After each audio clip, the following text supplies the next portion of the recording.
Une fois, un homme est allé voir un moine bouddhiste, et lui a dit, « Monsieur, je suis très contrarié, j'ai l'impression d'être inutile, je n'ai aucun talent.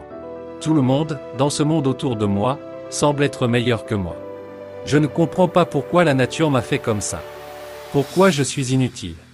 Le moine bouddhiste a regardé l'homme avec compassion et a dit, « Mon cher ami, je vous raconte l'histoire d'une rose et d'un bambou. Écoutez attentivement. » Ensuite, le moine bouddhiste a commencé à lui raconter une histoire, et l'histoire se déroule comme suit. Il était une fois, des roses en fleurs dans un jardin. Les roses émettaient toujours un parfum très agréable. Les gens s'arrêtaient pour voir leurs belles couleurs et admirer leur beauté. Pendant ce temps, juste à côté des roses, il y avait un tas de bambous qui avaient l'air ennuyeux.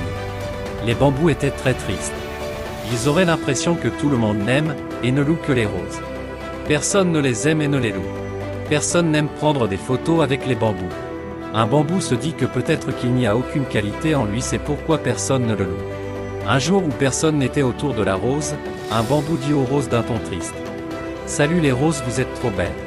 J'ai toujours voulu être comme ta fleur magnifiquement, avoir un parfum agréable, toujours être loué pour ma beauté et obtenir l'amour de tout le monde. En un mot, j'aimerais être comme vous. » La rose qui l'entendit sourit et dit « Merci pour vos éloges et votre honnêteté. Mais tu sais, je suis en fait jaloux de toi. » Le bambou s'étonna, il se demanda ce qui faisait que les roses lui enviaient.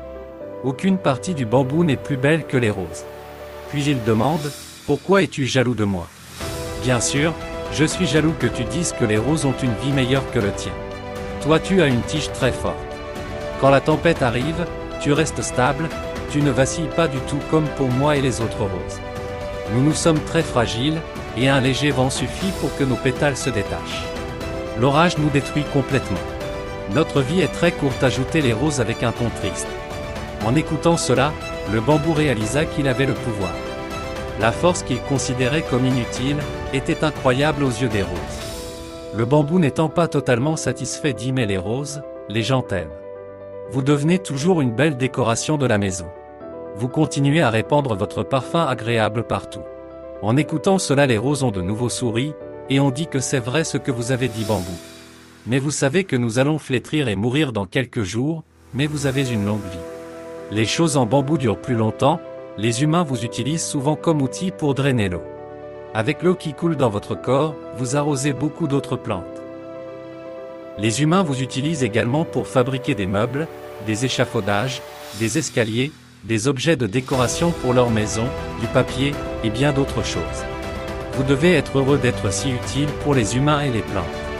En écoutant cela, le bambou s'est rendu compte qu'il était si utile et non inutile. Il a de nombreux avantages qui ne sont pas moindres que n'importe quelle fleur.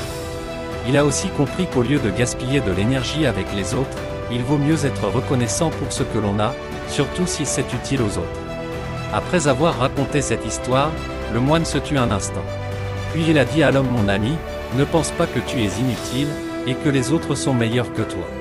Plutôt que de te comparer aux autres, essaie de découvrir ton talent caché, et sois reconnaissant pour ce que tu as. » Si nous voyons dans notre vie, nous constaterons que parfois nous commençons à nous sentir inutiles et sans valeur. Mais on oublie que la nature n'a rien rendu inutile. Tout et tout le monde a une qualité particulière qui le rend unique. Lorsque nous commençons à être jaloux des autres, nous perdons la capacité de reconnaître notre talent et nos qualités intérieures. Mais lorsque nous devenons reconnaissants pour ce que la nature nous a donné, nous pouvons découvrir notre véritable potentiel et talent, ainsi nous pouvons devenir plus satisfaits et plus confiants. Par conséquent, au lieu d'être jaloux des capacités des autres, essayez de découvrir votre propre talent et soyez reconnaissants pour ce que la nature vous a donné. Chacun de nous possède des talents et des compétences uniques qui nous définissent en tant qu'individus. Prenez le temps de vous observer et de réfléchir sur les domaines dans lesquels vous excellez naturellement.